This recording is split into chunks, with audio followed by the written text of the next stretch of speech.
And we are live. June 1st, boys. June 1st, 2022.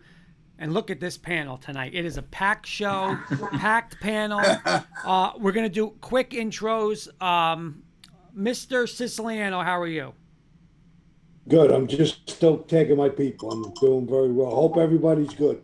Okay. Mr. Rosen, how are you? Doing well, guys. Looking forward to the show.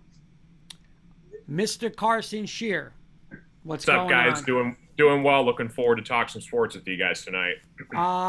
How's everybody tonight? I'll give you that. Great Avalanche game last night. We'll get into that. And Mr. Kirkpatrick, how are you? And you're going to tell us how we're going to start the show off tonight. Yeah, I'm doing great, Kurt. Glad to see everybody here. We got a full slated show for you guys tonight. And what better way to start it? We got two guys here. We got our own Joey Clams and a new member of our team, Mr. Rudy. And they got Ranger jerseys on. And I think that means only one thing. We got a Rangers game tonight, boys. I think it's time for some hockey. And it's starting in about 29 minutes, 8 o'clock. But let's start the show with some boys. And we'll throw some hockey questions at Rudy and Clams, and we'll go around the horn. And but Rudy and Clams, why don't you guys get a little intro in and tell us how Game 7 went in your households? What were you doing for Game 7? We'll start with that. Well, hey, tell us who's going to go first. Joe, you can go, Joe. Hold on, Joe, real quick. 2 comments. Louis Como here for the Rudy show, and Scott Taylor. Rudy, and Joey Clams in the house. There we go. Joey Clams, you're up. Paulie, more wine. Remember from the Godfather? I celebrate Rangers. Let's go. Section 416's in the house. How are you? How's everybody doing? Let's go, baby. Everybody's live tonight. We're at the world's most famous arena, Madison Square Garden. Section 416 is in the house. Would you want to know, Kenny? What did you do Game 7? Where were you for Game 7? Right here on my couch in my penalty box. That's it, with my TV and nobody around. That's it. I don't like to be in the bars, and you can't hear nothing, and you got the frauds and the fake people coming out now. No, I was here. I was in my penalty box watching the game right here. And Rudy, for those who don't know you, please introduce yourself to the audience and let us know what you did for Game 7. All right. I'm Rudy B from Gravesend, Brooklyn, guys. How's everybody doing? Actually, I was in my Ranger room, and I think my wife locked me. She has locks outside of my door. She locked me inside. And I put the Ranger game on, and it was just me and the Rangers. That's it. I couldn't be anywhere else. I had to be alone because I was going crazy. And so she actually locked me in my own room and says, don't come out till the game is over, because it's just such a tense game. You know, you like to be at the sports bars. You like to be at the game. If I'm at the game, it's a different story. But it was a lot of fun. It was exciting. And we had to jump and score first, which was very important. And I kind of knew after the second goal, I says, I think we got this game. And, just intense. That's it. Because we want to get to the next level. You know, when it was 3-0, I always worry with a 3-0 lead, because the 3-0 lead in hockey is the most unsafest lead in hockey. Is a 3-0 lead. And then, then we made a 4-0. It was good. And they got 4-1. We came right back right away with 5-1. I say, wow, this was easy. I never watched the Ranger game without having Aja. And they did. I was nervous. I was still nervous with 5 minutes to go, because you never know what will happen. But those 3-0 leads are dangerous, because if it gets, they're going to start pinching, play very aggressive. They're going to bring up the defenseman, and basically it's like a power play, because they have their defenseman in the offensive zone, and they're pounding the net. So if they get that going, it becomes 3-1. And then, the team starts thinking, all right, we can't make it 3-2, and you start putting pressure on yourself. And another thing, too, the second period was always, you had to be careful because of the long change. Your bench is on the other side of the ice for the change. In the last couple of games, we've been getting caught. Our fourth and third line and the kid line was getting caught, and their legs were like jelly, and we wind up taking penalties. And I said it, they need to take shorter shifts, and they did. And they were on the ice 25, 30 seconds and switch it up. So they had fresh legs out there, and we won the second period because we scored a goal. We made it 3-0. All right, guys, let's do it. Go ahead, Ken. Got comments, Kurt? I was going to say, why don't we, because we got about 10 minutes, guys. Why don't we go around the horn and ask you guys some rapid fire style questions? But Kurt probably got some comments. My first question is I'm going to ask Rudy. In this series against Tampa Bay, in this series with Tampa Bay, do you think the Rangers have to win this more 2-1? Or let me ask you, if somebody says there's going to be more goals than expected in this series or low scoring games, what do you think the Rangers, which one of the Rangers benefits the Rangers more? More scoring or real low, 2-1 games? I think a low scoring game. I think these are all going to be low scoring games. You got the two greatest goaltenders in the world. You got teams that have excellent penalty kill. All right. You got teams that clog the lanes. They're not giving up the middle of the ice. These are going to be a close game. And what I feel for the Rangers is they need to score first. The Rangers need to put the first goal in. And that would be a big advantage for the Rangers. Cooper's a smart coach, and he knows how to play. He knows how to make his team play. He knows how to play tight games. And if you want to do a shootout with him, he knows how to play that. But in order for the Rangers to win, I think tight games would be the best. That's, and I think they have the penalty. Their PK is unbelievable. But then again, you're playing against Tampa, whose penalty kill is unbelievable. So the game could be who's going to do better on the 5-on-5, because both teams are such good penalty killers. So the 5-on-5 is where the game's going to be won. Who could score more goals on a 5-on-5 in regular play? So that's going to be the key to the game. Kenny, all the games. You want to just go around the horn real quick with everybody? Yeah. Paul, why don't you throw a question out to the guys, or whoever you want to ask a question to.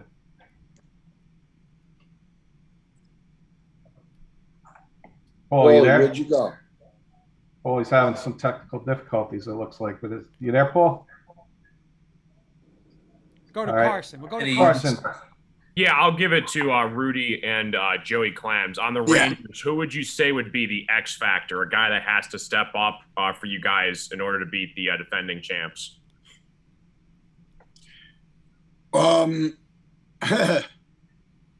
X factor, getting Barclay Goodrow back is huge for the Rangers. And Scott Taylor just said Rangers a different team with Goodrow. Yes. The reason why is because he blocks shots. He wins faceoffs. You could put him on the fourth line, which he is. You could put him on the third line. You could put him on the second line. He knows how to play the boards. I think Goodrow is a big factor right now that he's back. I think if Goodrow would have played in the Pittsburgh series, Rangers win that series in 6. That first game, they don't lose. Yeah. I think Goodrow playing against Carolina every game instead of coming back for the last 2, I think would have been a big factor. Goodrow knows how to play. He knows how to tie up the boards. He knows how to play heavy in the corner. He blocks shots. He wins faceoffs. And you could flip-flop him. You could put him on different lines.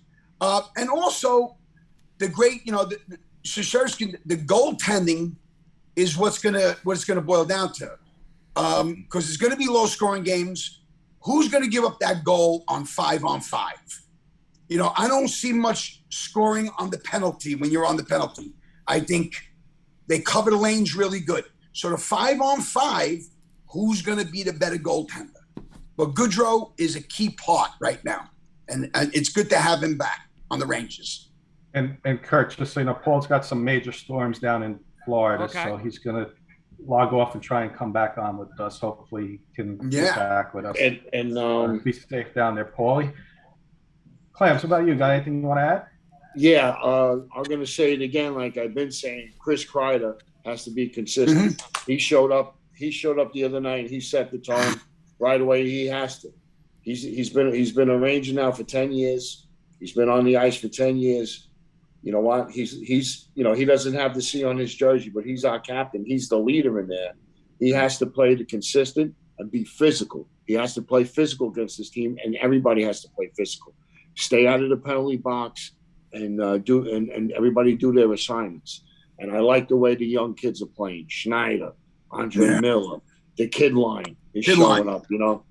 They're making a difference. The Rangers, you know what? Tampa Bay that absolutely is the better team, back-to-back Stanley Cup champions. But as the playoffs have gone on, the Rangers has grown in confidence and their plays got better.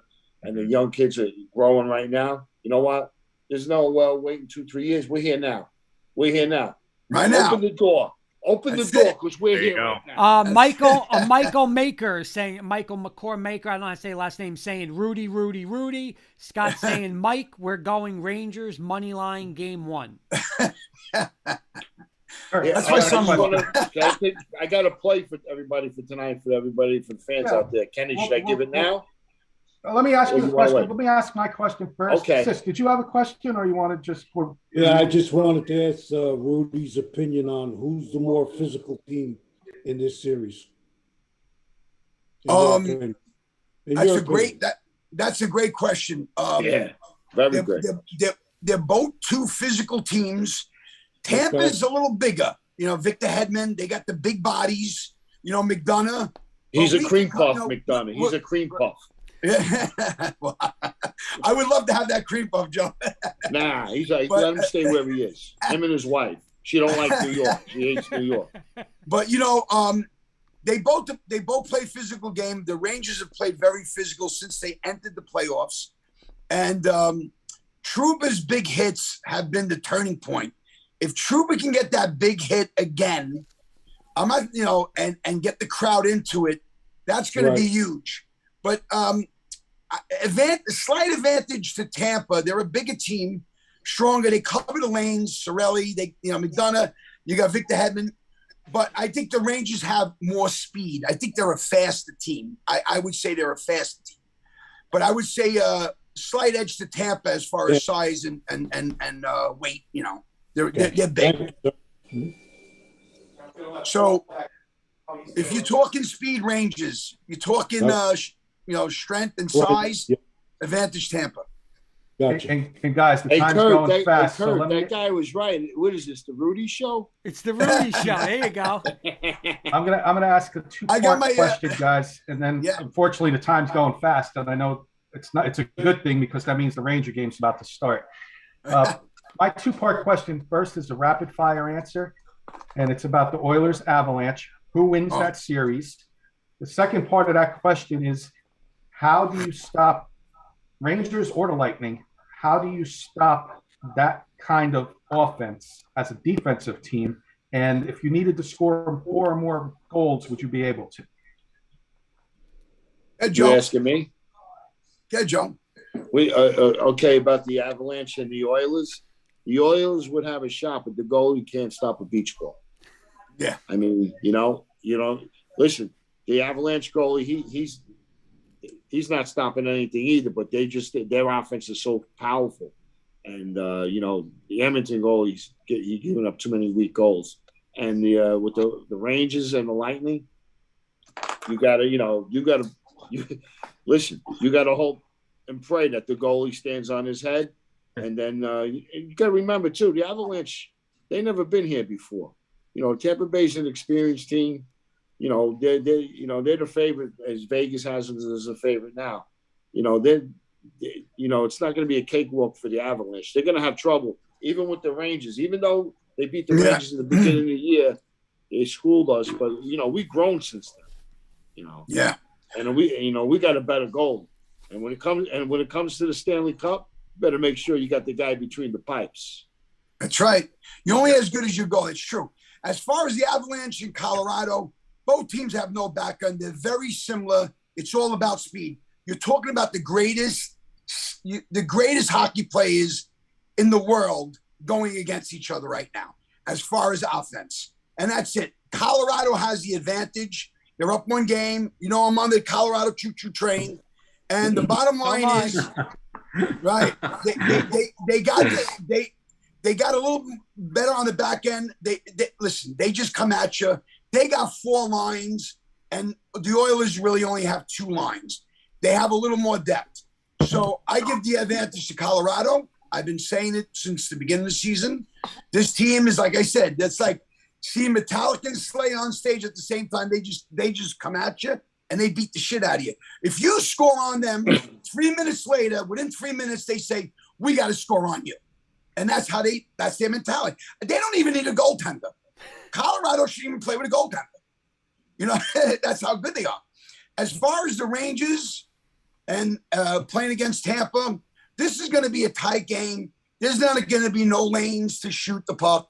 You know, that guy Cirelli's another great play on Tampa. The Rangers are playing a good box defense. They play a similar style, very stingy. You're going to see 2-1 games, 3-1 games, maybe empty netters. And that's what you're going to see. It's going to be total opposite of what you see in the Edmonton game. You're going to see great offense with Edmonton. With the Rangers, you're going to see goaltending, blocking shots, boards, heavy game, less shots on net. And that's simply it, the way it's going to go. So awesome. It's going to be very interesting. I could see one of these games getting into a shootout. I could see like a 4-3 game. You never know. You know what? Because with the talent on the ice, right? You know what? I don't think they're a better forechecking team than the Carolina is, but they are good. Right.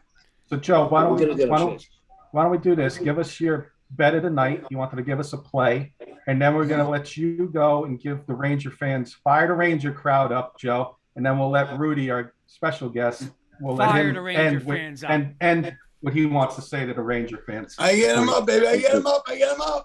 All right, ready? If you like the Rangers for the series, they're not getting respected right now. They're the home team and they're an underdog. Don't bet them tonight because you know what? Tonight's not a good night to bet them. I would stay away from tonight. Bet them for the series. 3 units on getting plus 150. But here's the one that I like. And Kenny, here you go. Go get your pizza money or your ice cream money and put this on it. Rangers in 6. Bet that Rangers are 7.5 to 1, 750. Rangers in 6. They'll split. They're going to split here. They're going to split in Tampa. Come back, win game 5, win game 6. That's the play. All right. So what? That's. Let me tell you something. You're getting 750 for every hunch. You throw great. 20 on there. That's nice odds. You know, I like the odds. I like those odds. Yeah, $1.50. All right, Rudy, you're up. 6. Let's fire that Ranger crowd up before we say goodbye. All right, let's get it going. Listen, the Rangers are gonna be a little tight tonight. The MSG crowd has to back them up and get that team. Let that team get their legs. Well, we got the muscle. Hit them hard. That's it. They got it. The Ranger crowd has to get it going. So let's go Rangers. Hit them. Let's go. Let's clean. Let's go blue section. Let's get it going. 4:15 in the house, and let's rock and roll. That's baby, it. over here. The crowd is going to be very important tonight, baby. Let's go. Because if you ever came up to my section with another color on, we set a flyer jersey on fire up there. The guy going to take off his Hextall jersey. Guy came right behind with the light, and the thing was going up in flames. I remember they tossed an Islander fan off the balcony. Oh, you know what we did to an Islander fan? We had they were from Wall Street. They were swinging their briefcases at her. It was a war zone back in the late 70s and 80s. They got me in Philly. Guys, when I went down in '97 in Philly, they got me in the bathroom. I said, all right, they would call me AH, you know what I mean? So one guy I'm going to give you a prediction on this game. Can I give you a prediction on the series? Sure. Listen. I want the Rangers to win. I'm a huge Ranger. You know, listen, die hard. I bleed blue.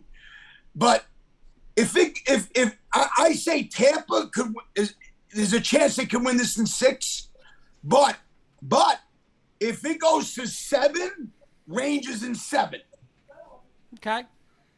All right, Okay. boys. They're going to have to beat the Rangers in 6. But if they don't, back to the Garden, Rangers in 7.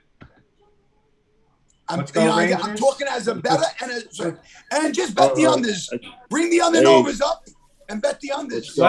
Let's all right. I just want to give a shout out to Joe and Mary's Luncheonette on Knickerbocker Avenue back in 1979. Boys, enjoy with the cigar salute. Enjoy the game I gotta tonight, boys. One shout out to my boy Sal at La Rosa Chicken in Alpin. Sal, I love you. Food is great. They got 13 locations. And I want to give one other note. Don Cherry better be back on hockey in Canada. He better be back on TV, Don Cherry. We need him. He's big ambassador for hockey. Bring back Don Cherry. Come on, we love you. Come on, Don. Boys, Don, I know you love the Rangers, baby. I know you love the Rangers. Come enjoy on. the game, boys. Boys, thank you very much. We'll see you guys next week. We don't want to rush you guys out. Go enjoy the game. Give us updates. Take care, guys.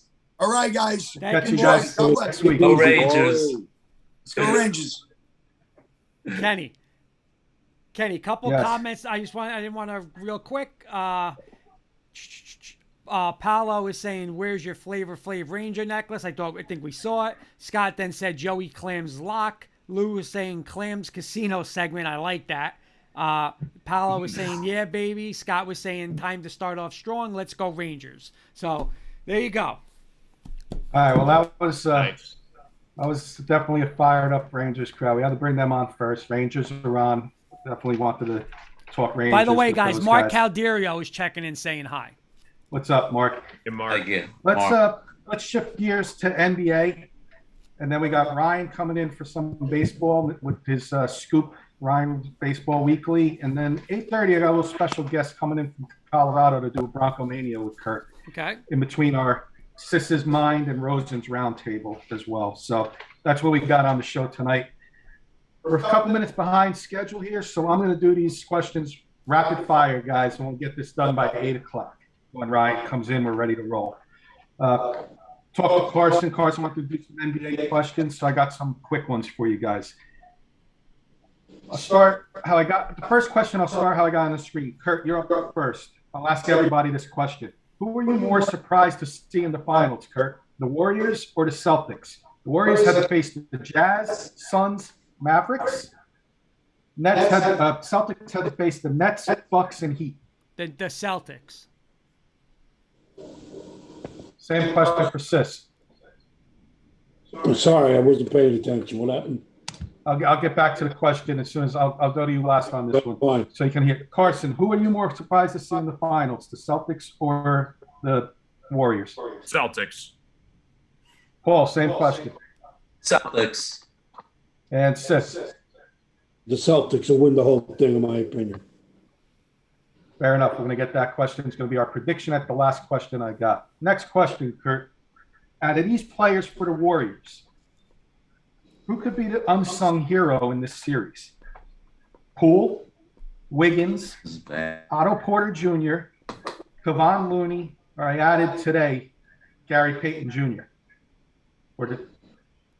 I'm going to say Looney because they're not really physical, and I think Boston's very physical. So I'm going to go with Looney. Sis. I'm going to go with Kurt. I'm going to go with Looney also. I agree. Carson. Yeah, I'm with you guys. I think Looney's a very overlooked player, and he's definitely helped the Warriors big on the boards on both sides of the floor. And let's finish this one with Paul. Next one, Paul's having some weather issues down in Florida. I know yeah, sorry, guys. But you're better. No, you're good. I hear you a little bit. So you're clean sweeping the board there. Right. Carson, same question, but this is going to be the Celtics. Al Horford, Grant Williams, Derek White, Robert Williams, or etc. I'm going to say Robert Williams. I think same thing, same role with the Warriors. I think he plays a big part defensively and gets a lot of rebounds for them. Paul.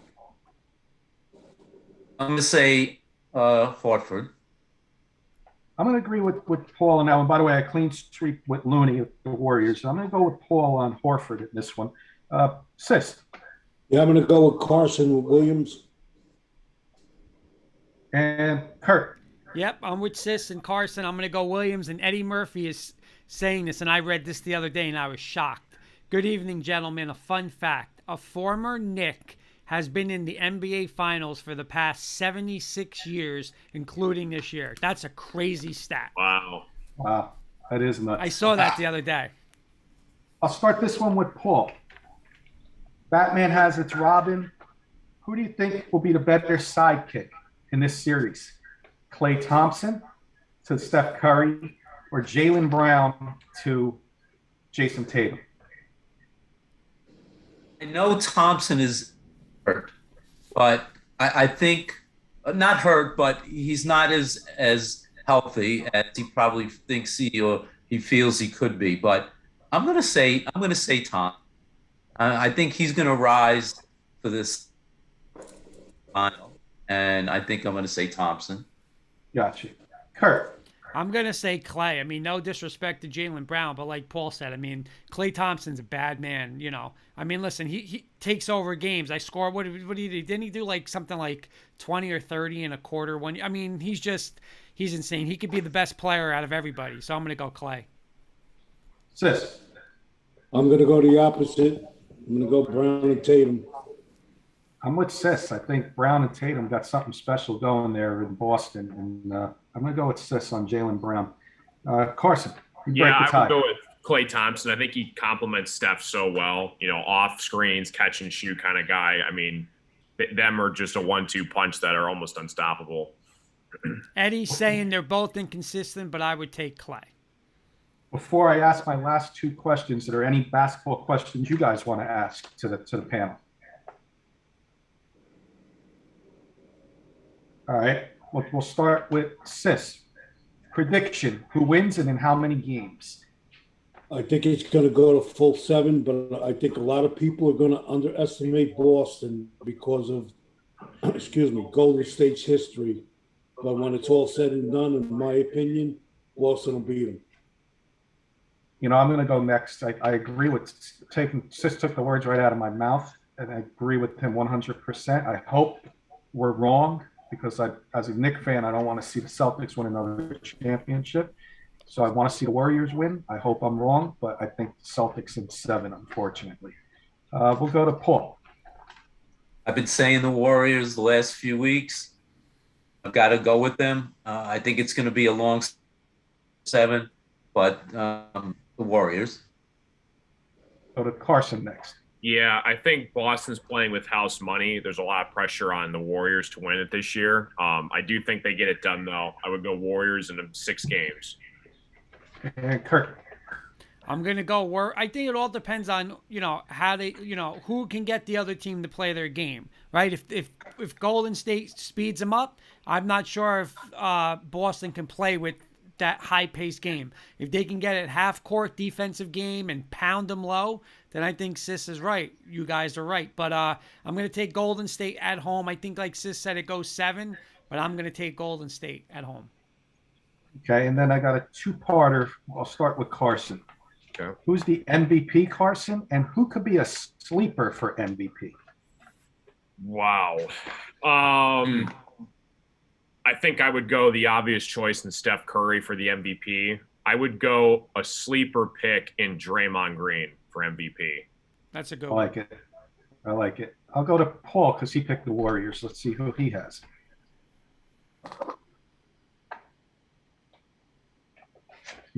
Who's your MVP, Paul? Paul's a little choppy again. I'll go next I picked the Celtics. I'm going to go the obvious Jason Tatum, but I'm going to go a sleeper pick here.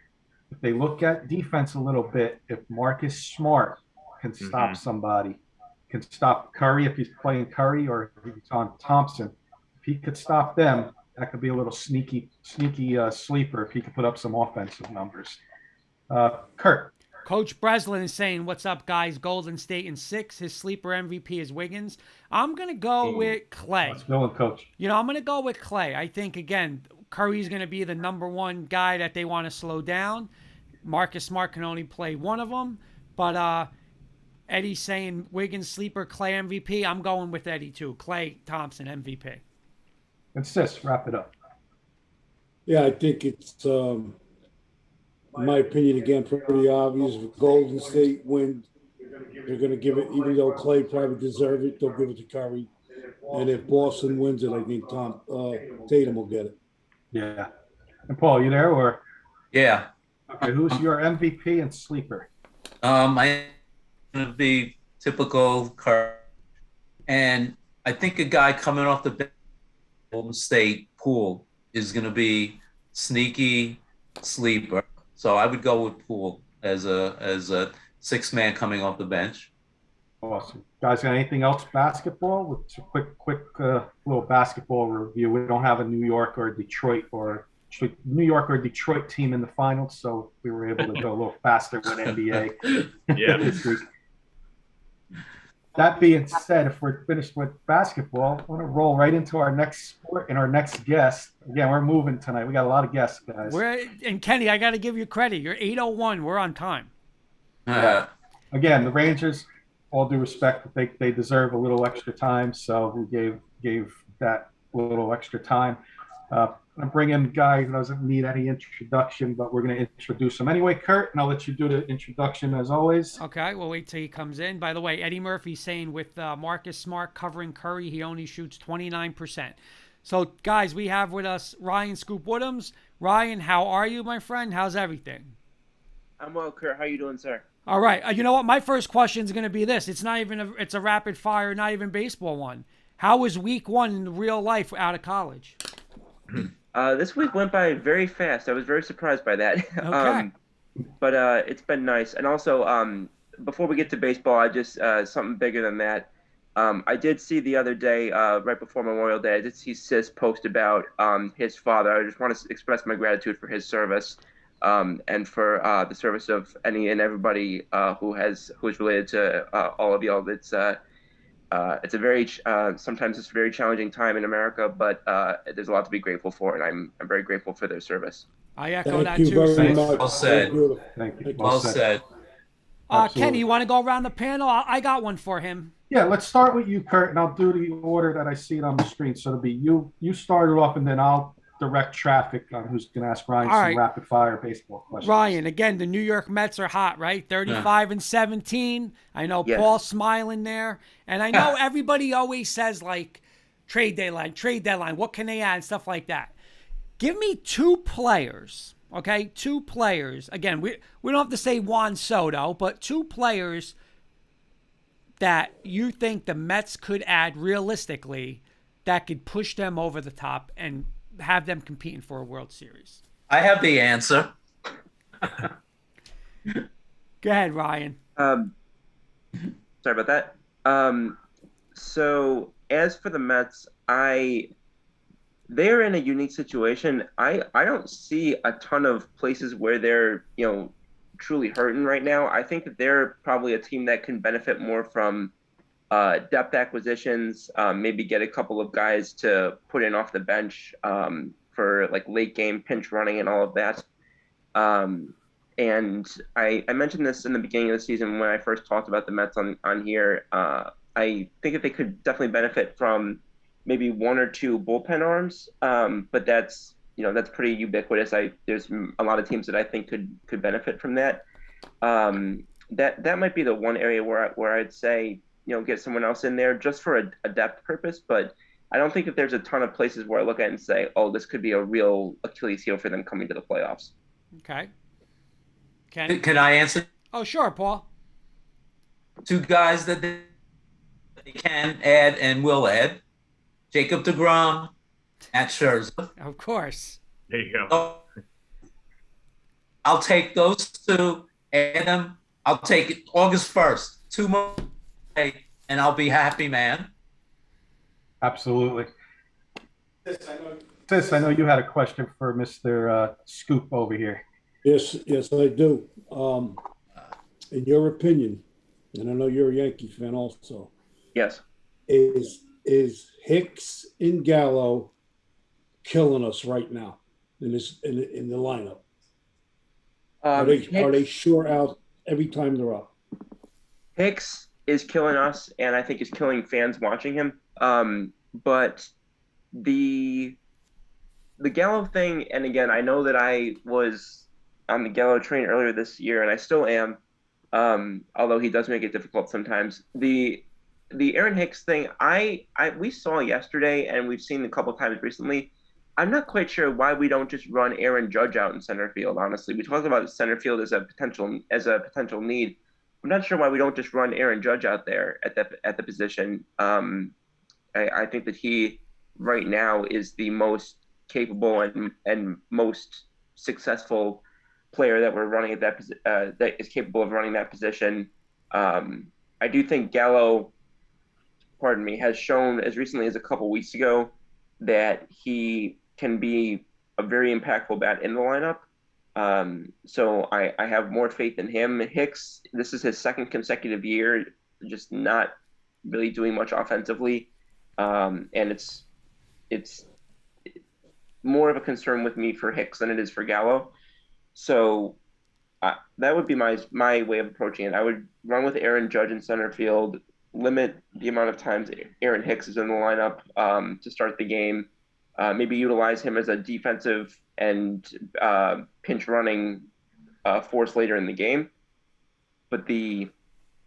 And just kind of hope, I guess, that Gallo can find some consistency more so, because I'm very concerned with what I'm seeing from Hicks, even though he is definitely still getting on base. So I wouldn't take him out entirely. Obviously, I'm not saying trade him or DFA him, but I would say that his role definitely needs to be limited, and I think Aaron Judge is a prime candidate to pick up from there. And I wouldn't be surprised if they give. I'm still a fan of his, Esteban Florial.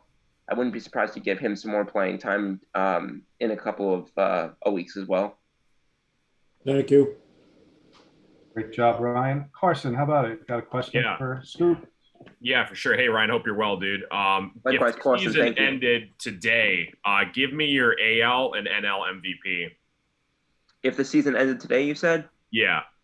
National League, I have to remove all bias from this because I am not a fan by any stretch. But it would still, in my opinion, have to be Manny Machado, even though he struggled a little bit recently. But I do think that Mookie Betts is really pushing him for that.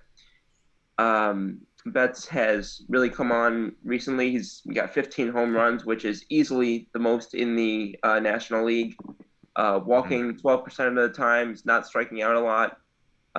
He's looking like what I considered him just a year or two ago, which was the second best player in baseball. And in the American League, that I think is a little bit more stuffy. Devers has been playing really well. Jose Ramirez, it's kind of a return to what we knew a couple of years ago. Like, we had some names come in and out of the conversation the last couple of years, but the last few years, the top four, I think most of the time has been Trout, Judge, Devers, and Ramirez. And I think that those are kind of what we're looking at right now. And what I think is that a lot of it's going to come down to which team is really hitting it at the right time at the end of the season. I think Devers being on a Boston team that has been not able to really find a lot of success recently, I think that may hurt him in that discussion. I'm not sure if Jose Ramirez being on Cleveland, which is a team that, again, not a lot of people think particularly highly of, I'm not sure if that will hurt them. So I still think the conversation comes down to Trout and Judge, because I still look again at most valuable player as most valuable, not just the best player. Yeah. That's how I see the award. I know there's plenty of people who feel differently. I still think it comes down to Trout or Judge, and if I just because of what I've seen from him, I have to assume that Trout has the upper hand right there. But I think any one of those four guys has a shot at it right now. And I'm not sure that there's not a pitcher who couldn't, snipe that award as well. I mean, Kevin Gausman has been having an out of his mind start to the season, barely giving up any home runs, not even walking one batter per 9 innings, smoking most of the rest of the American League pitching out of the water. So I'm not sure he wouldn't be in the mix eventually as well. Thanks, Ryan. Paul, you want to ask Ryan a question? Yeah, I know it's a marathon, Ryan, but at this point, do you think anybody can catch the Mets in the National League East? I'm sorry, there was a connection mishap on my end. Can you please repeat that? I'll ask for him. I'll ask Paul. Paul's having some issues with weather down there. He was asking if he said it's a marathon of a season, and it's still early in the season. He's basically asking if there's anybody that can catch the Mets in the East, in your opinion. Yes, anybody who can catch the Mets. I honestly don't think so. I think that, I had said, I thought that Atlanta was too talented to be playing as poorly as they had been playing, but they're just not showing me that they're going to come up or come back. Miami is the one team, honestly, that if anybody could, it might be them. But they are so far behind at this point, just in terms of a pure talent level. But they're so far behind at this point. They're, I think, 12 or 13 games back, that I just think that that's too much of a ground to make up unless the Mets suffered. I was going to say at least unless the Mets suffered some catastrophic injuries, but honestly, they probably already suffered the worst two that they could, and they're doing just fine. Thanks, good. Ryan. I have one question, and we'll let Kurt ask the final question. We're on a strict little time frame tonight to try and get everything wrapped up. Not wrapped up, trying to get everything in the show tonight. My question, Ryan, I got some young teams listed, and I want to know which one of these teams, in your opinion, is closest to, let's say, competing. I live here in Maryland, and I watch a lot of Orioles games, and they're playing better than people would think, but they're still in the last place. So I wrote down, of these teams, who do you think is closest to competing and maybe being closer to the top of their division? Orioles, Pirates, Marlins, Tigers, or somebody, an et cetera team, if you want to throw someone else in there. Okay, so the four that you named, it was the Orioles, Royals, Tigers, and Pirates. Is that correct? Orioles, Marlins, Pirates, Tigers, and we'll throw the Royals in there too. I forgot about them. Okay. So I would say of those, I would probably honestly say the Tigers. That's music to Carson's ears. I think the Tigers have a little more existing MLB talent than some of the others do. Torque has come on very well to start his career. I know that he had a huge game. It was I think it was 1 or 2 days ago. Mm-hmm. And I think that all four of those teams have bright futures, but I think in terms of who's closest, the other thing too that I'm looking at with that is who do they have to play most of the time. The Royals are just in what I consider still a gauntlet of a division. The Marlins, as one of the teams, they're still facing the Mets, even though I think that the Marlins may be the second best team in that division. So for me, it would be between the Tigers and the Pirates, but I just see the Pirates as just too far in the hole still. I think that the Tigers would be the one that I would have to choose there, and I think that as much as I don't care for him because of the Houston scandal, I think that AJ Hinch is a very good manager who can be responsible for 2 or 3 added wins just off of what he can do alone. Above what the roster that he has to work with. Thanks, Ryan. I know we throw everything at you, and I really, you're full of knowledge, and it's welcome here on the show. That's for sure. We appreciate it. I appreciate that. Thank you. I know Kurt has one final question for you, and then we'll let you answer. David, by the way, David Slater, our great friend, is saying, can anybody tell me how Bud Black still has a job? So, but here's my last one. And if you like in a minute, if you can answer, I mean, we could have a whole topic about this, but this is, Ryan, what I don't understand. You look at a team like, say, Baltimore, you see a team like Oakland, even a team like Philly, right? But I mean, like these teams that are bad, right? Like, why all the time, especially like a younger team like Oakland does this all the time? Okay, if Oakland is in a pennant hunt, in a pennant race, whether it's a wild card or division, they're gonna keep their team. But like now, okay, they're 14 games out, they're 20-33. why would they get rid of, like, say, their two top young pitchers, and they're not getting, like, top A prospects for them? They're going to get, like, B and C type prospects. Like, to me, that's like going backwards. Like, am I seeing it wrong, or like, what's the mentality? Like, say, okay, like even like the Phillies, you want to get rid of a high priced veteran, but like, why would they put Nola, like, say, on the block, right? Like, next year, you could turn baseball, you could turn around right away. So why are these teams like Boston, like, okay, they want to get rid of a high, but like, why would they get rid of Devers? Like, I don't get why, because they're just having a bad first half, they got to sell off for cheap instead of just keeping these young players. And it's like Oakland and saying, let's do it again. Like, why give up, I'm not going to say he's an A player, but a top, a second-rate pitcher to get, B and C minor leaguers. I don't know. What's your opinion on that? So, well, for one example, or not example, but for one thing, what I will say is that I don't think that Oakland operates with the same mentality as does Philly, as does Boston. So I think that, those three teams, it's kind of hard to kind of lump them all into the same category. Like, I know that they can be in similar situations, but I don't think that they would necessarily manage. True. I mean, you're right. More Oakland, yeah. like a team like that.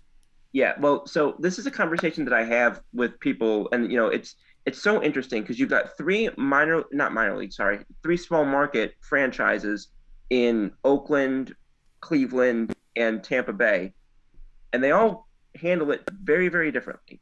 Oakland is a team who they're probably the most confusing team to me in all of baseball, because Cleveland is a team that just has a reputation for, as soon as their guys are about to get expensive, they sell them off, and they're never really up there in the 90 to 95 wins, except for that 2-year stretch they had a few years ago, when they had all those guys. Tampa Bay, I made that Chopped reference last week. They're able to just take a bunch of nothing and maximize it.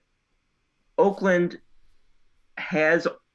they've had a lot of years in my life where they've snuck around that sort of mid 80s to high 80s mark in terms of wins, and they've actually gone above that a few times. I think Bob Melvin was a big factor there. I think that was a bigger loss than some people realized. But their philosophy, I don't entirely always agree with, like you said, like in Boston's case of Rafael Devers, I don't entirely always agree with, you have to trade a player like that. Now, if you're going to trade, if you're going to trade guys who are free agents at the end of the season, or maybe with 1 year left on control, that I can understand. But like last year, or this past year, when they were moving Olsen, when they were moving Mania, when they were moving a couple of other guys, I asked myself the same question. Like, Houston was going to be worse. Texas, you didn't know what they were going to be, even adding the players that they did, because it's not like they were being, it's not like they were the last pieces to a championship thing. It's not like they had like a strong nucleus there already. Seattle, you never know what they're going to be. Anaheim has always underperformed their talent level. Oakland was in a prime position, in my opinion, to be the number 2 team in that division. And so I didn't agree with some of the decisions that they made. That being said, I've not agreed with some decisions they've made in the past, and sometimes they still overperform. But I think the risks that you have there is you end up thinking, oh, we've done this before, we can do it again. That's not always going to be the case. You need talent to win games. And I think that they have one of the owners who kind of looks at a little bit more from a black versus red standpoint, as opposed to, what am I doing here to win 105 games on the field? And that's a mentality that I was talking with somebody about this the other day. That's the mentality that just needs to be kind of brought out of professional sports ownership. I get that it's a business. You guys are not going to be losing sleep at night, if you pay this guy what he's worth. Yeah, it's great point. Yeah, and you may, because they look at it as, I'm paying this guy $50 million. However, you lose that guy, fans are, that's going to hurt what your fans see. It's going to hurt your production. How much are you losing on the back end? Are you kind of losing one end through the other type of deal. So I think ownerships, Cincinnati, Pittsburgh, Oakland, need to be very careful with things like that. Everybody was clamoring for a salary cap a couple of years ago. I don't think that a salary floor is necessarily the worst thing to consider either. Because I'm sorry, I know that I'm a Yankees fan, but it is not Hal Steinbrenner's problem that these guys are not willing to pay $75 million to keep A-star talent. Yep. Right. Time goes quite fast. I want to thank you again for coming on with us, talking baseball with us each week. I really appreciate all your knowledge, and keep up good work and enjoy college life, like Kurt said. Thank you, Ryan. Put out a little bit at the end there, but thank you guys very much. Always a great time being here. I look forward to it every week. I'll see you guys next week. Thank you, Ryan. All right, See you, Ryan. And just so you guys know, Kurt, we're getting storms here now, and I'm breaking up a little bit as well. So yeah, we are too here. And by the way, Joey Clams and Rudy must be going nuts because the Rangers scored a goal a minute 11 into game 1, 1-0. Wow. The place is going nuts, and Rudy must be nuts. And thanks for the update, Kurt. So let's go with one of our original segments. We got another special guest coming on in about 10-15 minutes. We got Keith Brugman from the Denver Roundup coming on with us to do a little Bronco Mania segment. But first things first, let's see what is on Sis's mind this week. Okay.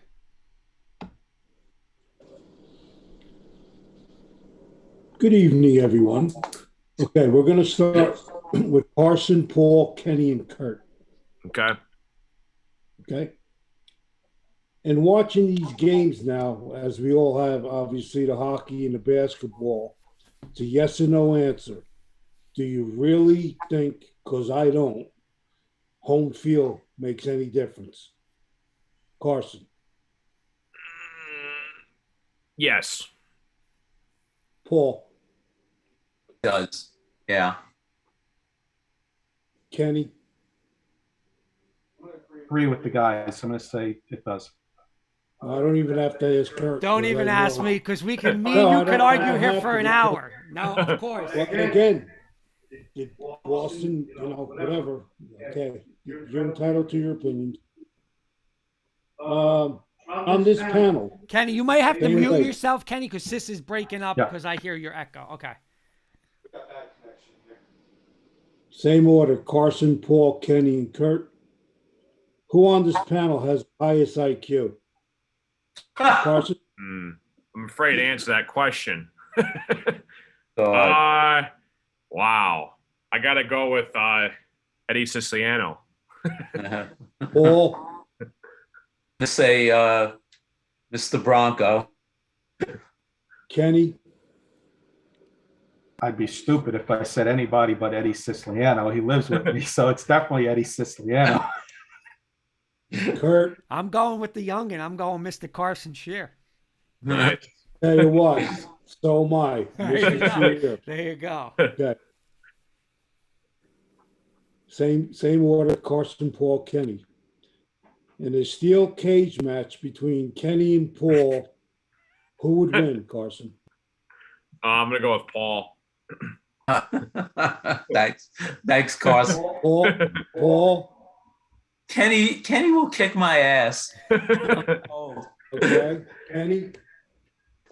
Paul would win. He would have some foreign object with the right out of the trunks, throw the chalk in the eyes, blind me, and then he would get me. That's how he would win. And Kurt. Kenny, BS. You're totally wrong on that. You would be like the Ric Flair sneak attack. Don't look at the ref. You would do something like, you might not do it viciously, but you would definitely do something and cause you would win, but because you somehow sneakily did this thing. Buddy. We're going to reverse order on this one. We're going to go Paul, Kurt, Kenny, and then Carson. Would Carson fit in as a broadcaster on Monday Night Football? Absolutely. He's so knowledgeable.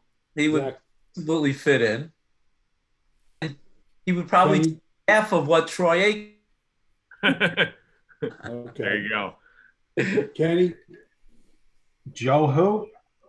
ate. Carson would be the new lead broadcaster on the networks. Sweet. Kurt? Yes, definitely. But I think Carson's very passionate. So I think Carson would have like a problem being what's the word I'm looking for? Impartial, maybe. Partial or yeah, biased, like yeah. like he would, if the Lions did score Michigan State, like he would, be rooting for the team. So yeah. That's true. But he would do a great job. I think he would do a great job. Thanks. But people would be calling him a big time homer watching the game. He would do a great job. What, Troy Aikman doing the Cowboy games and not being a homer? Right. It would be like that. Yeah, but worse. Like he would be literally, I've seen some of his videos. He would be just straight up cheering for the team. By the way, sis, I just wanted to say, Keith, I see you in the waiting room. We'll be with you in a few minutes for Bronco Mania. We're going to go to the next one. We're going to go Carson, Paul, Kenny, and Kurt.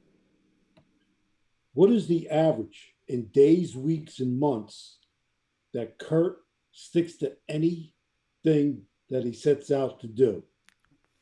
Wow. It's either days, weeks, or months. So example, if he starts a diet, but go ahead. I'm not going to say procrastinator, but I'll say certain projects, it would be weeks. Okay, Carson? Yeah, I go weeks. Kenny? Little less days. I'd say about 3 to 5 days, depending on what it is. And Kurt?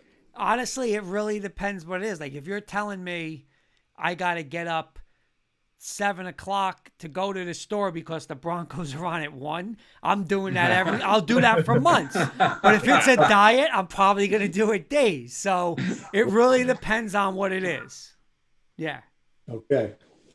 Kurt's been married to his beautiful wife, Jen, now for 3 years. Same order, Carson, Paul, Kenny, and Kurt. In 3 years, Carson, how many times has Kurt actually walked the dog? Once, twice, 3 times, or never? Choose one. I'm going to say never. I think Jenny Hoops does all that kind of stuff. Paul? I'll say at least once in a time that Hoops couldn't do it for some reason. At least. Kenny? 0, but I'm going to add, I visited Kurt and Jen twice in 3 years, and I've walked Bella more than Kurt has walked Bella. I was going to say, a couple of times over there, I even took Bella out. Okay. Wait. The other What's day. the answer? The answer is 0, but sis, does this count? Oh, I did hold the leash the other day while. My God. Does that consider anything or no? No. You got to take the doggy bag and go out with Bella by yourself. That's great. But there's a reason why. There's a reason why. Knowing you, why? I know that'll happen. What's the reason? Oh, by the way, Rangers gave up a goal. It's 1-1. Because I'm going to be honest, I don't like that responsibility. God forbid the dog runs away. I don't like it. I'll be honest. Listen, we had the dog Taz, 16 years. I don't think I ever took the dog out. I really don't. My parents had, I didn't, I don't know. Not that I don't play with the dog, feed the dog. But walking, I don't know. I don't know. God forbid. I just don't want that. Remember that time with Taz about coming down the steps? Yep. You had to pick him up. He wouldn't go up. Okay, next one. It's the same order. Carson, Paul, Kenny, and Kurt. How many days a week does Kurt eat at Jersey Mike's? 1, 2, 3, 4, or 5? Carson? 4 times a week. Paul? 5. Kenny? 3. I already know the answer, so 5 is the answer. 5 is the answer. Every day in work for lunch. Every day. That's your favorite restaurant, Kurt? That's, you know what? I'll tell you what I get. And it's actually funny, Carson, because I'll walk in there. There could be a line. They just see me. They're like, hey, Kurt, I get on whole wheat bread, lettuce, tomato, banana, peppers, oil, and vinegar. No meat, of like a little, every day they charge me $3.40 every day. Nice. This next question doesn't count because I know he takes her out to dinner a lot. The question is, has Kurt ever cooked dinner for Jenny Hoops? Carson, yes or no? Yes. Paul? I'm going to say no. Kenny? Big fat no. Kurt already knows the answer. I can't, listen, I can't cook. I'll be honest. I can't. So. Oh, my God. Can you boil water and put pasta in the boiler? Tough, Paul. Not going to lie. Tough. I can't cook. He might be able to open a can of soup and put it in a pot. Wait. That could be a project. That could be a project. Big project. I have a question. Have you lived on your own? I'll tell you this, though, Paul. I've learned to use the oven now. I can heat my own pizza now, so I have progress. There you go. You're learning. I'm learning. The next question. Go ahead. You got somebody coming in on a question? No, go ahead, Kenny. You're up. Oh, Sis, you're up. I'm sorry. We got a couple more minutes. We got Keith in the waiting room. We've got a couple more. Is Kenny a good dancer? Paul? Is Kenny a dancer? Probably if he had a couple of adult beverages, he would be. So I'm gonna. I like that answer. Carson? Yeah, I'm gonna go Paul. Jersey fist pump, baby. Absolutely, but I will say one story. Me and Sis could back me up on this. We were down the shore. We were down the shore on Memorial Day, and Kenny didn't have some beverages. He had a lot of beverages, right? So you got to figure me, Sis, and my brother and Kenny were in this bar. There had to be hundreds of people. It was Memorial Day down Long Beach Island. So say like this is the band. So if this is the band, everybody's looking at the band, fired up, cheering at the band. Well, what does Kenny do? Turns around to the crowd, and he's just right to the crowd, right, Sis? Like, he had no clue what he was doing. It's in the opposite way. Well, opposite way the whole night long.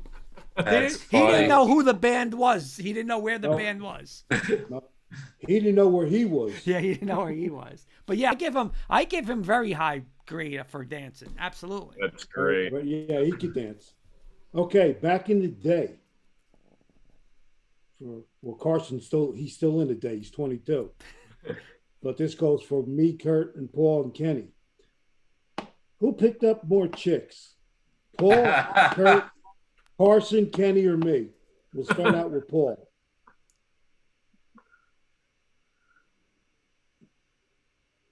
Back in the day now. Paul, You're asking me? Yeah. Yes. Oh, okay.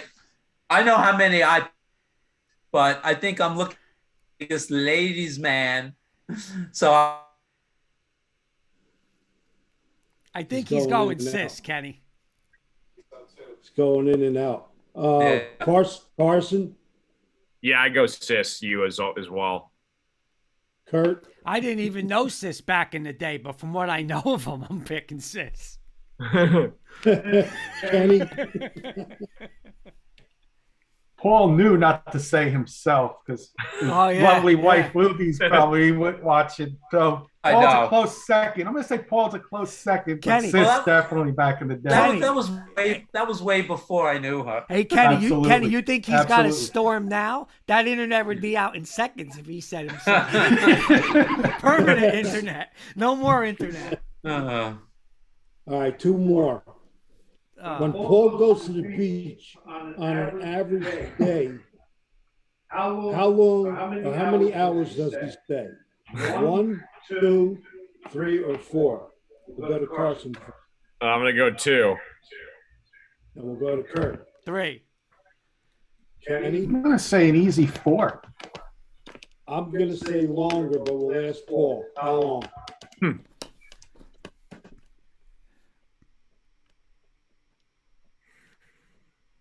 Is Paul missing again? Well, you're a little I said- choppy again. 3. 3, he said. 3. I got that one. There you go. Okay, the last question. We'll go Kurt, Kenny, Carson, and Paul. How many cheerleaders did this date when he was at Seton Hall?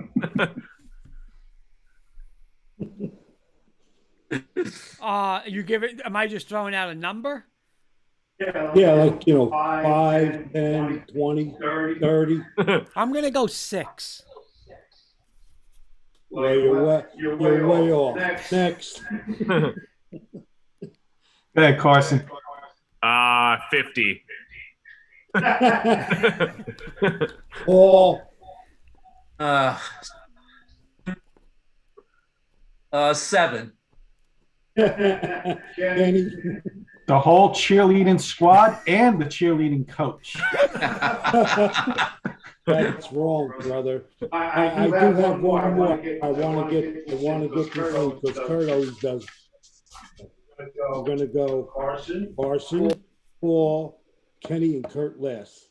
I want your best impersonation of Rocky Balboa. Oh, God. Of saying, hey, and yo, Adrian. Let's go. Who's first? Carson's first. Carson's first. I can't do it. You don't know the movie, Sylvester Stallone. I don't even know what to say. What's a Rocky quote? Your best Sylvester Stallone was. I don't know. We'll come back to you. Paul. Come back to me. All right. This is with me. Right, Adrian? Hey, Mickey, why don't you give my locker away? Come on. You give my locker away. You're the champ, man. Never give me a chance. Come on. That's great. Kenny? I'll keep it simple. Go Adrian. I did it. Kurt? Well, first off, Kenny, you were close, but he didn't say I did it. He said, yo, Adrian, we did it. Didn't he say we did it? No, I did it. Yo, Adrian, we did it. We did it. And Carson, I know you got a couple of. I like to box. There you go. There you go. Very good. That wraps up my segment, boys. Nice. Segment, this. Good job, Carson. Thanks. Boys, I'm going to bring in another one of our special guests this evening, and I will do the introduction for him. A bunch of us know him from time at 4th and 99. Keith Brugman has joined us, and he has a Facebook page called the Denver Roundup that he's the founder of. And just found out today he will be joining the Rocky Mountain Sports Network as an official host of a podcast called the Denver Roundup, starting football season. Keith, first of all, how you doing? Thank you for joining us tonight. And then if you could just give us a little rundown of what your show is going to be about. Yeah. You guys, can you hear me? Yes. Yes. Loud and clear. All right. Very good. Well, first of all, thank you guys. I really appreciate you guys having me on. Yeah, the Denver Bronco Roundup, part of the Rocky Mountain Sports Network. Anybody who used to tune into that show, or if we have any cross fans, I guess you could say. We used to have the 4th and 99 show. That's kind of went away about the beginning of the year, and this is going to be our exclusive Denver Bronco content. So all your news, notes, anything that you can think of, Denver Broncos that hits the airwaves, we'll be covering it. So excited about it. Hopefully mid-June. You can always check out the Denver Bronco Roundup Facebook page or Rocky Mountain Sports Network, and we'll have updates coming on there.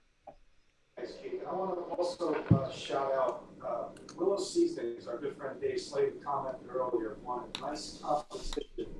So this Willow Seasonings and Blends. They finished first place. And Dave, if you're out there listening, forgive me that I don't know the name of the competition off the top of my head. But thank you for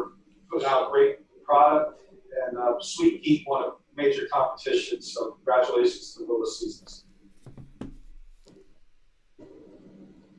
Kenny, I think your mic was off on that. My mic was off on that? Yeah. All right. Well, you did hear me. I'm sure it's on there. I'm sorry. But Keith, we brought you on for a little Bronco Mania segment. We got Kurt, biggest Bronco fan on the East Coast. I want to see how he matches up against one of the biggest Bronco fans that I know out there in Montana. That's on the spot Of Montana, by the way, guys. He's from Montana. Yeah. Battle of the Titans. So I came up with a little game. It's little. This is off of 104.3 The Fan. They did a little survey, and they rated their top 20 Broncos of the 2000s. So how I'm going to do this, guys, is I'm going to go back and forth. We're going to let Keith go first, and you can pick a number off the list. So the guy who's number 20, for example, will be worth 20 points. You're going to keep the score. You're going to get 3 strikes. Oh, jeez. So what is this? It's the top Broncos of what? 2000. 2000 to 2009, 2010? To the present. Oh, to the present. This is off their survey that they did. You'll get 3 strikes like Family Feud. You can ask one of the panelists for help, or you can ask for a clue. And those clues could be either I can give you their college or the years they played for the Broncos. Okay. Now I'll start with Keith. So, for example, Keith, if you want number 1, it's only going to be worth 1 point. So there's strategy in this. If you get the answer wrong, it's 0 points and 1 strike against you. And we'll do this for about 15 minutes. We'll have about 15 minutes to do this. So if I choose number 3, I got to know who the number 3 guy is overall. And I can give you a clue, which will be minus 1 point. So you'll get 2 points instead of 3 points. Oh, my goodness. Oh, my goodness. No. Wait. All right. How about this? I'll give you a clue for number 3 if you want number 3. And if you need another clue, it'll be minus 1 point.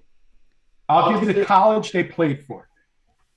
So I can choose any number. You'll give me the college they play for. I guess we'll go from there. Yeah, we'll play. We'll play along. I'll give you the years they played in the college. I'll make it easier for you guys. The years they played in the college. Okay. Well, let's see. I'm just going to go number 1 right off the bat and say Peyton Manning. Get my 1 point, and I think I'll be good. No. Yep. Peyton Manning, 2012 to 15, the number 1 Bronco of the 2000s. 1 point for Keith. Kurt. I'm going to have to go. I would believe number 2 is Von Miller then. All right, you want to go 2? You can get 2 points for Von Miller. You guys can ask clues. You can ask panelists for help. Okay. We'll snake it. We'll go back to Kurt. I'm going to go Demaryius Thomas. Well, I'm sorry? Give me a number, and I'm going to give you the play. Okay. Give me number 7. Number 7 played from 2011 to 2019 and went to the University of Kansas. Chris Harris Jr. Very good. 7 points. Oh, wow, man. All right. I think I'm going to have to go with, let's go with number 3 because. All right. Number 3 played from 2004 to 2013, University of Georgia.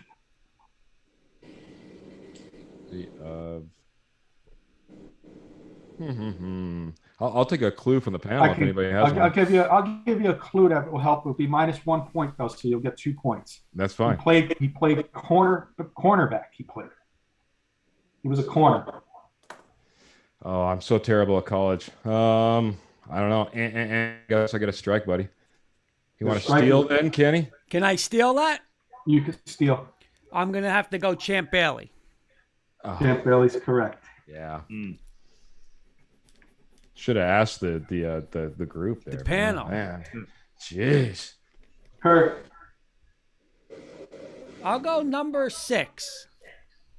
Number 6 played from 2000 to 2006, University of Tennessee. Al Wilson? He's tough, Keith. He's Yeah, tough. well, Jeez, yeah. We're gonna have to get some points for you, Keith. We're gonna have to all help right. you out a little bit if you need some help here. We're gonna go up the list. Maybe we'll go to lucky number 13. Lucky number 13 went to Central Florida, 2006 to 2009. Central Florida. Let me get some help from the panel out there, guys. I'll give you a clue. Wide receiver. 2006, 2009 wide receiver. Not Decker, is it? No. No. Anybody want to throw a guess out there to get Keith some points? No clue. McCaffrey. No. No. Paul, you got a shot at throwing a guess out there for Keith?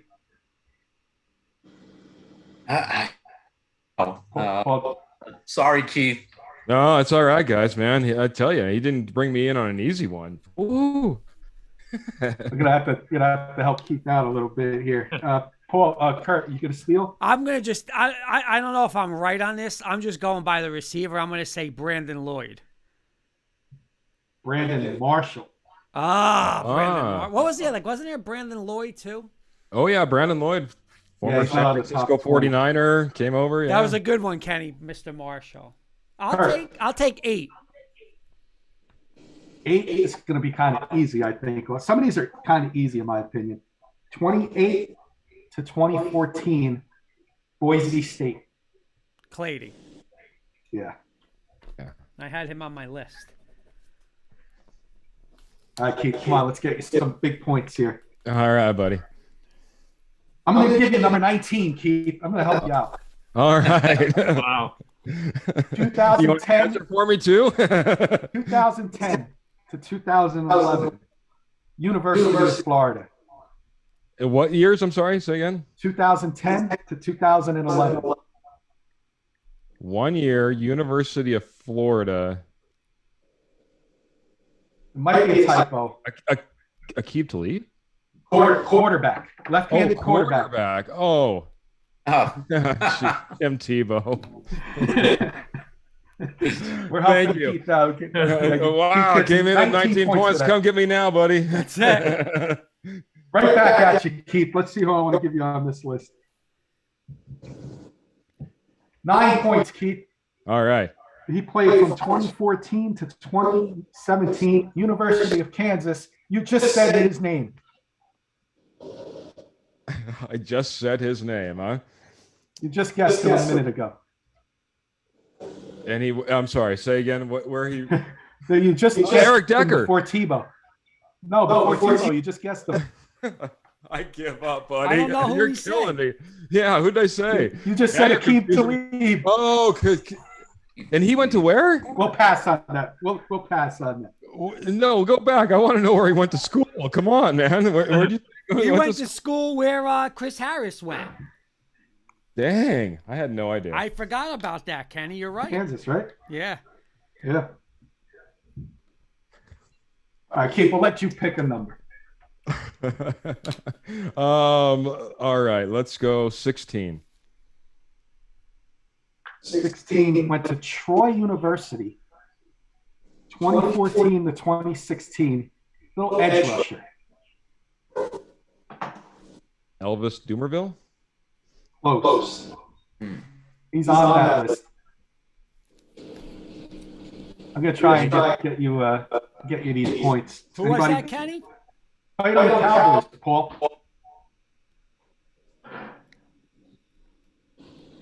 I'm not sure. I don't know. It was DeMarcus Ware. We're not gonna give Keith that strike. Oh, wow. Oh, yeah, of course. Kurt, we'll let you try and get something here. All right, throw a number out. Throw like 11. I'm gonna throw one out, Keith, just to try and stump him. Okay. All right. Number 20, 2007 to 2013, Central Florida. Central Florida. He gets this, Keith. He is by far one of the biggest Bronco fans in America. Give me the year again. 2007 to 2013. 2007 to 2013.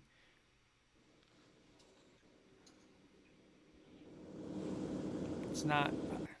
You'll never think of this name is the hint I'm going to give you. You can't give me offense or defense, can you? Neither. So it's got to be. It's not a head coach. Not a trick question. He just didn't play offense or defense. Trindon Holiday?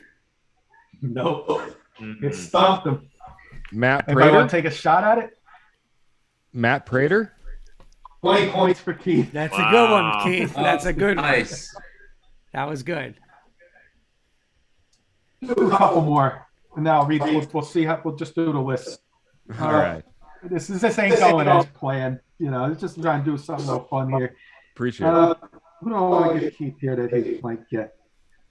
They're tough now. Okay, Arizona State, 2003 to 2006. Quarterback. Jake Plummer. Jake the Snake.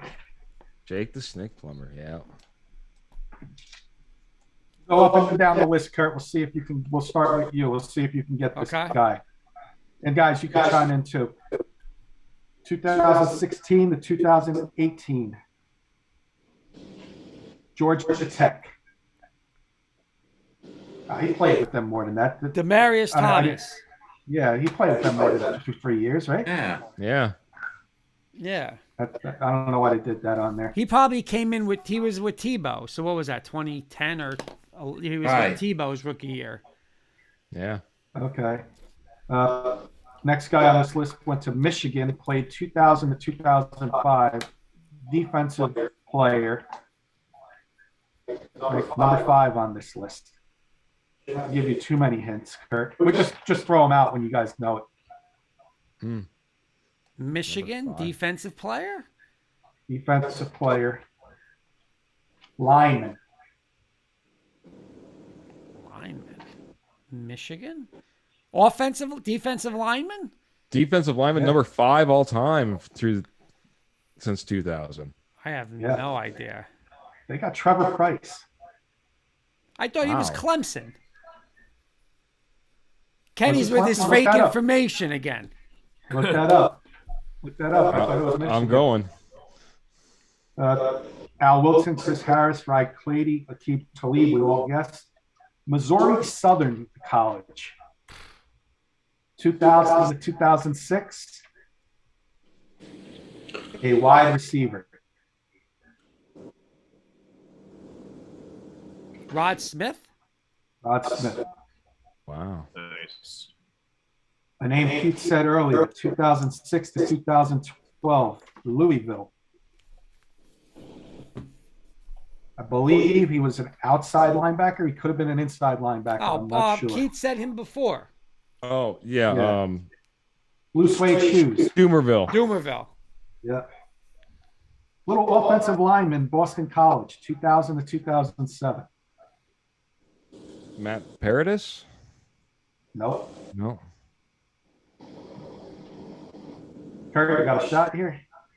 I mean, it's not Tom Nalen. Yes, it is. Oh, jeez. Kurt likes to do that, by the way. No. I just get you to say it is. And that's how he gets it right. I'm kidding. You're all good. Portland State, 14 to 19. I'm sorry, 11 to 14. Tight end. Oh. He also played on Jacksonville. That's got to be Julius. Oh, Julius Thomas, yeah. Julius. Guy who's currently still playing in the NFL. SMU wide receiver. 2014 to 2019, he was with the Broncos. I know, that's Sanders. Emmanuel Sanders, yeah. Yep. And then the last one on this list, University of Miami, 2002 to 2003, a running back. Oh, that's Portis. Clinton Portis, yeah. Portis. Well, that was my little Bronco mania that kind of backfired a little bit tonight, but we still had fun with it. You're all Keith, good. While we got you on, Keith, why don't you talk about what Denver Bronco Roundup is on Facebook and what it's going to consist of on on podcasts? Yeah. So, like I said, Facebook, it's always been kind of that news, notes, updates, anything from, recent signings to happy birthdays to, what's happening in and off the field, on the field, off the field, memes, you name it. So, same kind of idea and principle, obviously brought to a live podcast format. We're just going to talk about all the news and notes and what's going on. I know right now we've got a lot of catching up to do. 4th and 99 went off right after the beginning of the year. So we've got everything from, what happened through the draft to, OTAs that are going to be wrapping up here soon for the Denver Broncos. And we'll be talking about, other off-season activities that'll be coming up. So lots of things going on, obviously, all the time. It seems like the NFL's not a seasonal sport anymore. It's 365, as you guys know. So always something to talk about, and excited to have myself. It's going to be myself. It's going to be a guest co-host. Hopefully I have a rotating guest co-host week to week. So a new face and a new opinion every single time. And sounds like it's going to be a lot of fun, and excited for all the support I've been getting from you guys to guys within the Rocky Mountain Sports Network to my beautiful wife who's supporting me from downstairs right now. It's awesome. And Keith, I know, speaking on behalf of all of us here, anything we can do to help you, anytime you want to come on our shows, we wish you the best of luck, obviously. But I want to ask you one or two Bronco questions, Kurt, because we haven't had Keith on since the Russell Wilson signing. We all know we've been going back and forth with Kurt, with Aaron Rodgers and this and that. But the draft came along, and none of these quarterbacks got picked early. So what are your thoughts on Russell Wilson? Did the Broncos make the right move in getting Russell Wilson and giving up those first-round picks, in your opinion? Or should have they tried to get somebody in the draft? Would be my question to you.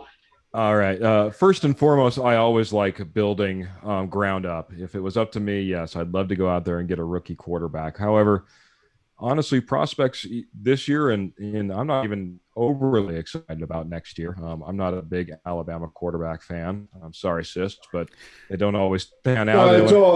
That's all good. Yeah, I'll take their wide receivers any day of the week there, buddy. But no. You got one of them. Very good.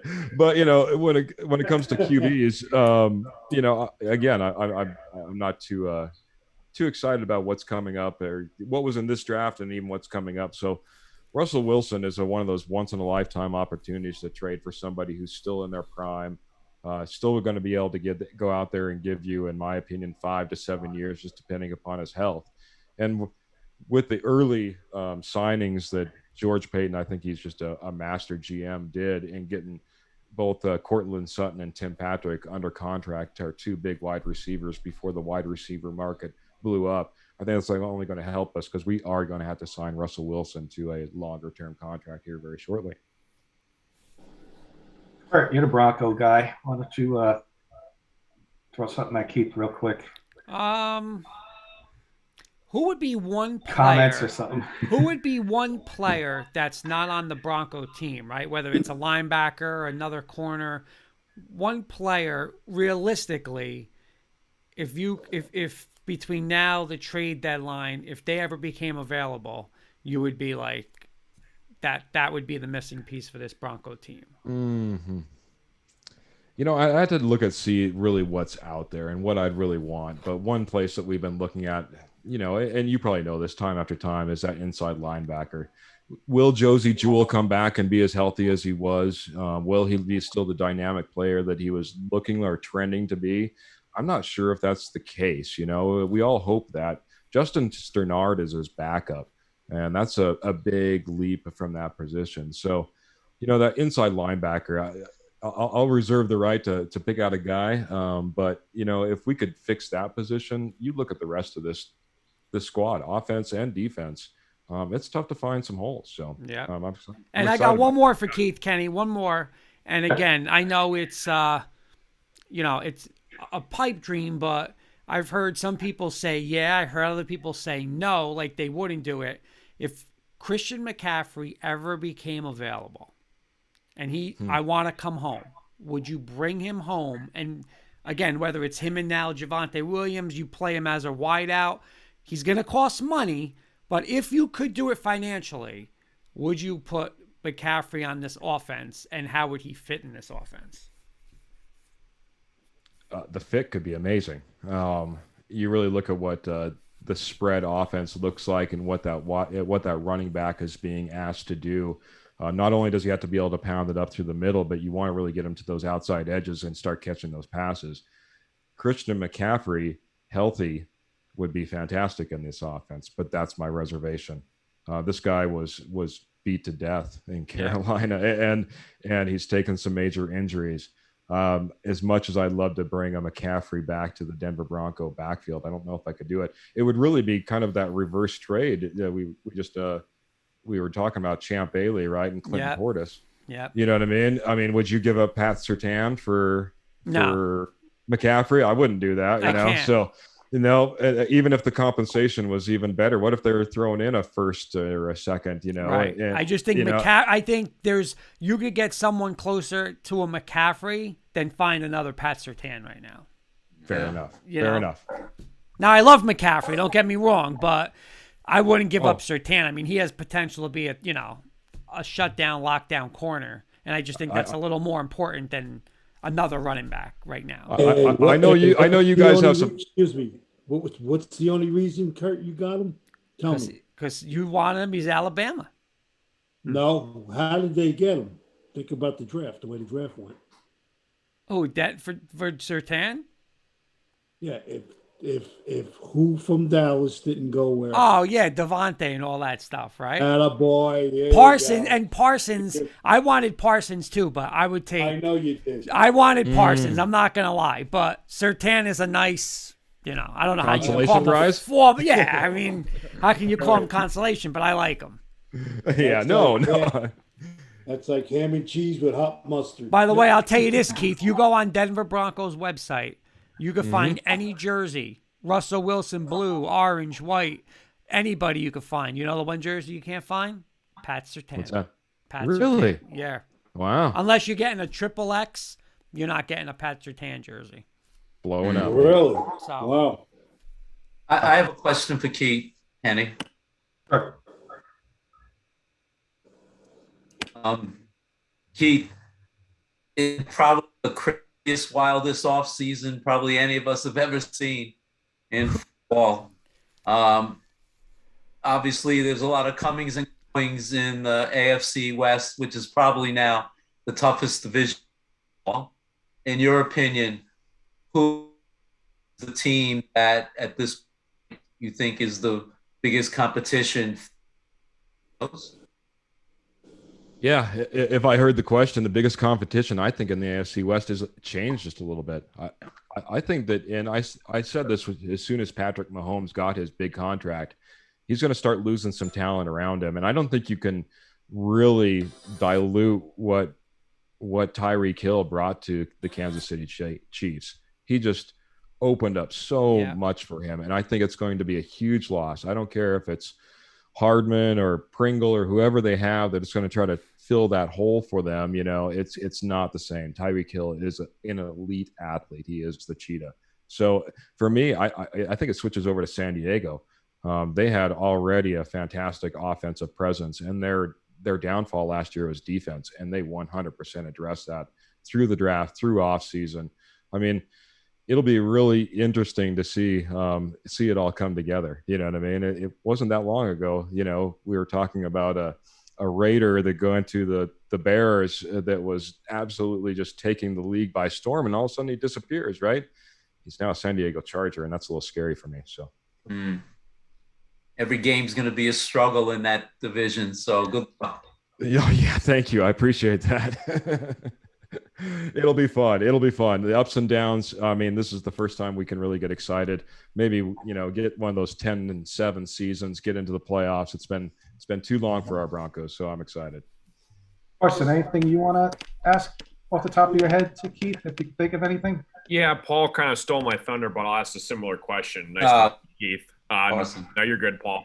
Yeah, kind of echoing what Paul was saying. I mean, AFC West is no joke. You got Mahomes. The Raiders just signed Derek Carr, Herbert, and now Russell Wilson. Do you see? I mean, kind of like what Paul was saying. every single game in that division is just going to be down to the wire. Every possession counts. What do you think is going to I don't know what the best way to phrase this is, but like, what do you think is going to be the it factor if the Broncos have a chance to win this division this year? Sure. Everyone's really excited about these primetime games that we have. I think we have a total of 5 primetime games. We have a London game. So I think it's really managing and winning these games, right? I mean, you've got to win when you're on prime time. You got to take home that win, that momentum that it builds inside the locker room for your fan base. And then similarly, also dealing with, schedules that are messed up. I don't care if you're going to London or you have a Thursday night game or you have a Monday night game. Hey, we're dealing with short weeks, and those are times where you got to make sure that you get those wins. If you're going to take a penalty of having a short week, make sure you earn the win out of it. So if they can do well in those primetime games, then I think that's really the key to them. At least the Denver Broncos have a successful season. And I don't know how it'll play out for the rest of those teams. Gotcha. Keith, my last question would be a simple one, and I'll ask Kurt the same question. 100 days left to football season, boys. Mm-hmm. Yeah. Way too early prediction. What's the Broncos record going to be? We did this with Kurt a couple weeks ago, and he gave us his thoughts on it. What's your thoughts, Keith? What's the Broncos record going to be? I think we come out at 10-7. Altogether, we're 10-7.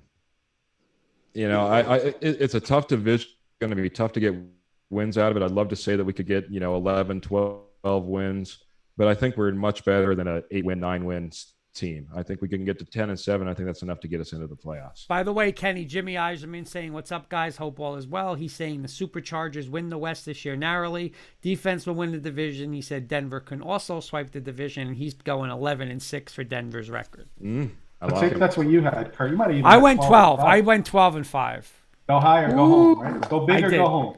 That's it. Wait, I remember that episode. That's the episode when you were drinking. We had the Briggsy style. That was Briggsy style. Yeah. I was just a little concerned you just wanted to drink and weren't really concerned about the Broncos. Yeah, I'll be honest. That might be too much. I'm not really a big drinker, Keith. So I had trouble that Thursday morning. That's great. That's great. We want to definitely thank you for coming on tonight. We're already on overtime here. We're usually supposed to be off at 9 o'clock, but you want to just hang around for closing thoughts, and we can get your show plugged in again. We'll do closing thoughts. Absolutely. Thank you again for coming on. And like I said, anything we can do to help you out, don't hesitate to ask, and we will definitely be in touch and work with you and help you out over there to get things rolling. I thank you guys, and vice versa. Anything I can do for you, please reach out. Let me know. All right, Carson, start us off. Closing thoughts. Yeah, enjoy the weekend. Stay safe, and like Sis said last week, every day is a gift, and cherish every moment of it, because you never know when it's going to be taken away from you. Great point. And Kurt, before we continue, Paul, forgot to mention, I texted you. We're going to hope you're okay with this. We're going to skip your segment until next week because you're having bad connection, and we just want it to be a good segment next week. I know it's a fun one. You told me what it's about, and I'd like to do that next week. I hope you're okay with that. No problem. Perfect. All right, Paul, so your closing thoughts. Great show. Great guests tonight. Excellent. Joey Clams, of course, and Keith and Ryan. Great show. Sorry, but for putting up with it, and appreciate it. All right, Mr. Sis, your final thoughts. Yeah, Keith, thanks for coming on our show. Always a pleasure to have you. Like listening to you when you guys did your show. I don't know what happened to it, but anyway, enjoy the weekend. Enjoy the games. The Ranger game is tied. I believe the Yankee game's washed out because of the weather. Everybody stay good. Be good to people. Be happy. Love you all. Thank you. Okay. Keith, what's your final thoughts? Yeah, I was just thinking about what my schedule might look like over the next couple of days, and it just reminds me, I'm going to try to catch in a little American Legion baseball game here that's happening here locally. I just want to remind everybody, hey, these athletes are not only the high paid ones that we see on our big screens every single weekend, but make sure to support those athletes everywhere, from youth sports all the way on up. It's what allows us to sit around our TVs and watch those big athletes later down the road. So go out there, support them, enjoy it. If you have some time, maybe stop by a ball field, check out a game for a little bit. That's a great point. Appreciate you guys. Keith, please tell us about the Denver Roundup again on Facebook and what you're going to be doing with the Rocky Mountain Sports Network. Yeah, so again, Rocky Mountain Sports Network, kind of a switch over from the 4th and 99 show that a lot of people knew in the past. We're going to have the Denver Bronco Roundup, really focused just on Denver Broncos, not as much on all NFL stories. So again, just all the news, notes, breakdown. We'll go over anything from OTAs to training camps to the game, the preseason games, you name it, trades. We're always going to be talking everything that's happening Broncos. You can always catch us out on the Rocky Mountain Sports Network Facebook page. You can catch us out on the Denver Broncos Roundup Facebook page. We'll have links there. We'll be going through StreamYard, so you'll be able to go in there. You'll have when we go live and go onto a podcast, it's going to be a live podcast, much like this. Interaction, comments coming in. Like I said, guest host, and I'll be launching soon. Just keep checking it out, and we'll keep posting links of when everything's about ready to. Appreciate the time, guys. I really appreciate your guys' support and everything you guys letting me be on here and everything that you're doing in the background as well. So awesome. Thank you. I'll go next, Kenny. You can go last. Final thoughts. Well, Kurt, you better be reaching out to Keith to be a guest co-host. Oh, absolutely. You're a Bronco guy on this panel. Absolutely. Of course. And I just want to say again, thank you to Keith. Thank you to Rudy. Thank you for Joey Clams, Ryan, of course, and all you guys obviously with every week. You are our show, but I'll be honest. Like if Keith, I think I put a nice little wager on. There's Mr. Beelan saying good show, fellas. There's Mr. Beelan. What's up? But I did a wager. I got the Avalanche to win the West, so I need 3 more, baby. But I'm gonna tell you, last night, that last 2 minutes of that. Listen, Joey Clams was talking about 3-goal leads before. It goes quick, man. You could be up 4 and then boop, it's up 3, up 2, up 1. But hey, 3 more to go, Avalanche. I am so pumped up. I'm pumped up for the finals tomorrow. But on that big TV might be the Avalanche because I need 3 more to go. But thank you, everybody. And Kenny, you finish us off. Yeah, first, Carson, I always like to get your shows plugged too. I forgot to do it after your closing thoughts. So please let us know where everybody can find you as well. Yeah, no, you're good. Yeah, if you guys like gambling content, you can catch me 4 times a week on Twitch, Monday, Tuesday, Thursday, Saturday, 8:30 Eastern time. Just search up Ticket Time, and you'll find me over there. And you can check me on YouTube also for highlight videos on Wednesdays and Fridays. And Mr. I'm going to do Kirkpatrick, my closing thoughts are going to be just echoing everybody's words. Thanks to Keith Brugman for joining us. Thanks for Joey Clams and Rudy for talking some Rangers, getting us all fired up here in the New York area, and New York Ranger fans that we are, and of course our boy Scoop talking MLB. So it's a nice little fun show with the guests on. More to merrier is what they say, and it was a lot of fun tonight. And thank you all for being a part of it. All right, Kenny, real quick, I want to go around the horn. One more thing, Kenny. Do I have 1 more minute? Yeah. All right. So I was telling this to Jenny Hoops the other day, and again, I'm really not a hockey fan. I have money on the Avalanche, and obviously I'm a diehard Bronco fan, so the Colorado team is the Avalanche. But I'm a diehard Knick fan just as much, and their team in that same building is the Rangers. So real quick, if it ever happened to be Rangers, Avalanche, who should I root for? Sis. Avalanche. Carson. Avalanche, go where the money's at. Paul, but I mean, who should I in my heart root for? Whoever you're betting on. Well, that's what Carson said. Paul, you have a say in that one for me? Yeah. Boy, I feel that way down here in Florida too with the Lightning and the Rangers. So I understand your feeling. I'm gonna go hometown. Go Rangers. Go Rangers. Keith, where should I go? You got to go the Avalanche. What if the Rangers got their new facility next year? Come on, man. That'll be. They'll be fall in love with the building, man. Fall in love with the team. And Kenny, you. Where am I going, Kenny? Right. So let's get this straight. Your money's on the Avalanche to win the West, not the Stanley Cup. Right. The West. Right. Okay. You call yourself a Knicks fan, right? Diehard Knicks fan. I'm a diehard Knicks fan, diehard Bronco yes, you fan. Are. Diehard Knicks fan, and I know that. The Rangers play in the same building. You got that same atmosphere with the Rangers. I know. It's you don't tough. get chills. Yeah. The hair on your arms does not stand up when you see that crowd rooting for the Rangers. How do you not root for the Rangers if they get to the Stanley Cup?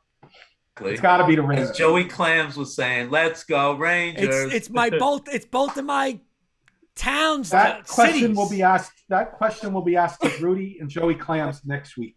Technically, here's my answer. I hope that Tampa Bay wins, and it's Tampa Bay in Colorado, and I root for Colorado. There's no decision made because I get my money from the West. Then I don't really care about the Stanley Cup, and I can enjoy it.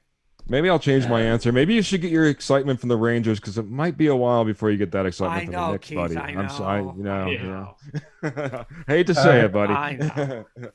All right, All the boys. love. Great show, guys.